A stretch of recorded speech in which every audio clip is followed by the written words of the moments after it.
Con respecto a Cuba, bueno, evidentemente, en mi opinión, es una injerencia en los asuntos internos de Cuba. Para mí no tiene ninguna otra explicación, porque ¿qué pueden buscar los programas de USAID en Cuba? No veo otro propósito que cambiar el gobierno de Cuba, modificarlo. Cuando se dice tratar de crear o de liberar la sociedad civil, uno se pregunta, ¿qué sociedad civil? ¿La que le interesa y le conviene a los Estados Unidos? Cuando uno le da respuesta a esas preguntas, uno ya adopta una posición ante los programas de USAID. Por ejemplo, ¿qué ayuda nos puede dar? ¿Le puede dar a Cuba la USAID? Si parte, yo no digo que todos, porque no sería justo ni sería exacto, pero parte de los problemas económicos de Cuba son obra del bloqueo norteamericano, porque del embargo, vamos a usar el término embargo, que es un término incorrecto, porque si usted me prohíbe comerciar, no solo con usted, sino con otros de sus aliados, si usted prohíbe que barcos de otros países entren a puertos cubanos, eso no es embargo, eso se llama bloqueo. Un bloqueo que podríamos llamar de nuevo tipo, aunque sea muy viejo, sea tan viejo como la humanidad. Ya no es el bloqueo naval con cañoneras, con barcos de guerra, es el bloqueo financiero. Por ejemplo, Cuba hoy resolvería parte de sus problemas con un préstamo del Fondo Monetario Internacional. Sin embargo, Cuba no tiene acceso a esos préstamos porque los Estados Unidos no quiere que Cuba tenga acceso a esos préstamos. Entonces, tenemos que ver cualquier ayuda que venga de los Estados Unidos, tienen que verse muy suspicazmente, porque hasta ahora la experiencia ha dicho que todo lo que se ha hecho ha sido para derrumbar, demoler, derrocar al gobierno de la revolución. Ya cuando uno dice el gobierno de la revolución, a veces está usando términos un poco desactualizados, porque ya hace 50 años que la revolución triunfó. Pero bueno, vamos a decir que es destruir un gobierno que persigue a toda costa mantener la equidistancia con los Estados Unidos, mantener la independencia de los Estados Unidos.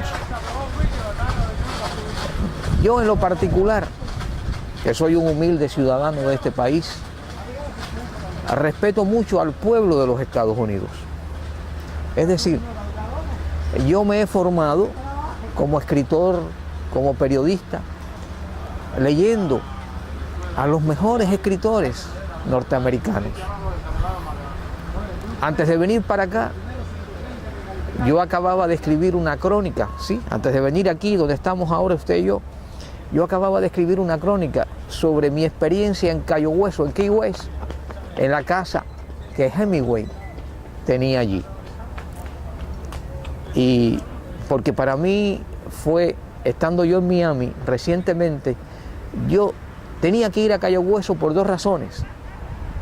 Primero, porque en el siglo XIX fue el centro de la emigración antiespañola, independentista de Cuba. Y en segundo lugar, porque yo sé que allí vivió Hemingway, que allí tuvo una casa que se conserva todavía muy bien, que Hemingway bebió en el Sloppy Joe de Cayo Hueso, como bebió en el Sloppy Joe de La Habana. Es decir, admiro la cultura norteamericana, admiro a hombres como Franklin, como Lincoln, escritores como Hemingway, Dos Pasos, Faulkner, Steinbeck. Me he formado leyendo a esa gente. No se trata de ver a los Estados Unidos como pueblo, como nación. Se trata de ver a los grupos de poder que hacen que los Estados Unidos se comporten en el mundo como un país hegemonista, un país que vigila, cuida y defiende a cualquier precio sus intereses como país, como geopolítica y como intereses económicos. Por eso nosotros los cubanos tenemos un alto sentido de la historia. Creo que es una característica de nuestro pueblo. Nosotros sabemos que José Martí fue quizás el analista más profundo que en el siglo XIX estudió la sociedad norteamericana, porque vivió allí casi un tercio de su vida. Martí vivió 42 años y llegó a Estados Unidos en 1882 y murió en 1895. De esos 42 años, ¿cuántos años vivió en los Estados Unidos Martí? Casi la mitad. Martí supo admirar a ese pueblo, lo laborioso y lo inteligente que es el pueblo norteamericano, pero supo ver también los gérmenes de destrucción, los gérmenes de expansión, y aunque no usó la palabra, la anticipó, los gérmenes imperialistas del desarrollo económico norteamericano. La palabra después la toma Lenin, pero Martí quizás fue el primero que previó esa actitud de las clases dominantes, y hay que hablar en términos que ya parecen un tanto fuera de época, término clase, pero yo sigo pensando que en el mundo hay ricos y hay pobres, y que el rico vive como no vive el pobre. Hoy mismo leí la noticia de que el Congreso iba a rechazar el programa de Obama para poder pagar la deuda, porque Obama ha planteado cobrarle más impuestos a los que tienen más. Y el Congreso enseguida ha protestado. Entonces, ¿cómo me pueden decir que no hay clases si el Congreso defiende a los que tienen más y defiende igualmente a los que tienen menos? Quizás no sea así. Yo no me quiero meter en los asuntos de los Estados Unidos. Yo estuve en Miami recientemente, 15 días, di una conferencia a un grupo de cubanos emigrados y dije, no me pregunten nada sobre los Estados Unidos, porque por respeto al país que me ha acogido, yo no voy a hablar. Voy a hablar de Cuba. Lo que ustedes quieren saber es de Cuba. De Cuba yo sí puedo hablar. En cualquier lugar del mundo, incluyendo a Cuba, puedo hablar de mi país. Pero no me pregunten del gobierno de los Estados Unidos, por respeto al gobierno que me dio permiso para yo estar aquí. Lo sigo mirando como una injerencia. Los Estados Unidos no tienen ningún derecho a ayudar al pueblo de Cuba a elegir su destino. Al menos ese derecho expresado de esa manera no lo tienen. Porque, por ejemplo, si yo llego a los Estados Unidos ahora y me pongo a luchar en los Estados Unidos para que los pobres tengan mayor representatividad y mayor poder, y lo hago sin consultar con el gobierno de los Estados Unidos, ¿qué me puede pasar? ¿No violo una ley federal que dice que estoy sirviendo a un país sin inscribirme, a otro país sin inscribirme? ¿No es eso uno de los cargos que se le imputan a los 5 cubanos prisioneros presos en los Estados Unidos?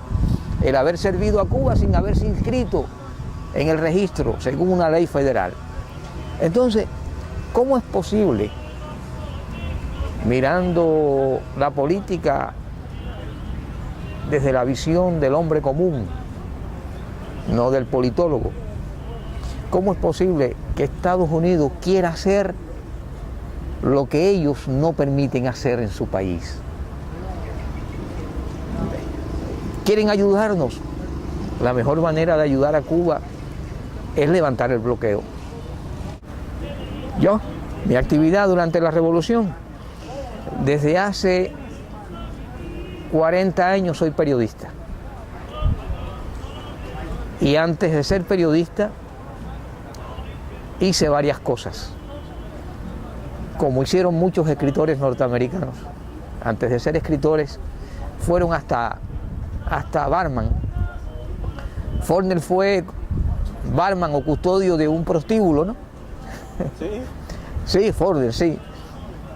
Yo no he sido custodio de un prostíbulo, pero yo fui trabajador de la construcción desde joven. Yo vendí por cuenta propia ostiones. ¿Sabe lo que son los ostiones? El molusco que se saca de... Yo vendí refrescos como ese en las calles de La Habana, siendo muy joven.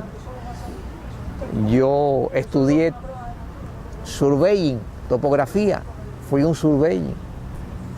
Trabajé en el Ministerio de la Industria Azucarera, en los ferrocarriles, haciendo planos. Hice muchas cosas que me prepararon para ser escritor y para ser periodista. Realmente que yo no lo noto. A mí me parece que los que pueden responder esa pregunta son las personas que reciben algunas migajas de ese dinero, los llamados periodistas independientes. Reciben parte de ese dinero. Los nuevos blogueros, los blogueros como Giovanni Sánchez, reciben parte de ese dinero. Pero no creo que reciban mucho. Yo sigo pensando que la industria del castrismo, del anticastrismo en los Estados Unidos, es una de las industrias más productivas que hay en los Estados Unidos. Ahora el senador Kerry tiene bloqueado esos 20 millones porque quiere saber dónde se mete ese dinero, dónde se invierte ese dinero. Yo recuerdo, yo fui alumno de un sacerdote católico que se fue hacia los Estados Unidos, allá se laicizó, es decir, se hizo civil, se casó y estuvo trabajando en Washington. Y por mucho tiempo estuvo participando de estas instituciones como Freedom House. Y una vez en una discusión con Frank Carlson, o Carlson, no sé cómo se pronuncia, lo que planteaba Carlson era algo que mi amigo después me contó, muchos años después vino a Cuba y me lo contó. Le dijo, pero así no vas a tumbar a Fidel Castro. Y Frank Carlson le dijo, el negocio es no tumbar a Fidel Castro. El negocio es seguir recibiendo el dinero que nos dan para tumbar a Fidel Castro. Pero si tumbamos a Fidel Castro, ya no vamos a seguir recibiendo dinero. Mire, vamos por partes. Oposición interna no existe. La oposición interna es muy débil. Primero, son pocos. No están organizados o están organizados en numerosos grupos, que ya es no estar organizados. No tienen un liderazgo respetable. Por lo tanto, esa oposición interna que se le llama disidencia interna, mal llamada disidencia porque no es disidencia, son opositores, no es un peligro para Cuba en estos momentos. El peligro es para el Tesoro de los Estados Unidos, que tiene que gastar mucho dinero para que no hagan nada, porque verdaderamente nadie los conoce, porque es que no tienen cómo darse a conocer. Ahora bien, podíamos hablar en otro sentido de la situación actual del país. de las distintas corrientes de pensamiento, de las distintas maneras de expresar el disgusto, la inconformidad, porque eso sí, lógicamente uno nota que en Cuba la situación económica ha sido tan difícil y son tantos años resistiendo y soportando carencias que hay cubanos que pueden ya no creer en el sistema, en la revolución, en la obra que hizo la revolución. Muchas de ellas, los últimos 20 años sirvieron para echarla a perder. Porque yo le puedo decir a usted, la revolución construyó el 60% de las carreteras cubanas. Porque aquí no había carreteras cuando triunfó la revolución. Pero los 20 años últimos, del 90, cuando cae lo que se llama el socialismo real, en el año 90 hasta hoy, esas carreteras se echaron a perder porque no hubo cómo mantenerlas. Igual pasaría con los servicios de salud, que eran altísimos. En este país se trasplantaban 4 o 5 corazones al año a ciudadanos comunes y corrientes. Se les ponía un corazón nuevo, porque había recursos para hacerlo. Ahora bien, en Cuba hay descontentos, sí, inconformes, indiferentes, todo eso es verdad. Gente que no espera, pero también hay mucha gente que sigue creyendo, que sigue esperando, que sigue confiando, y que si usted las pone en la disyuntiva de elegir un gobierno impuesto por los Estados Unidos y el gobierno que existe actualmente en Cuba, no dudarían en elegir al gobierno actualmente en Cuba.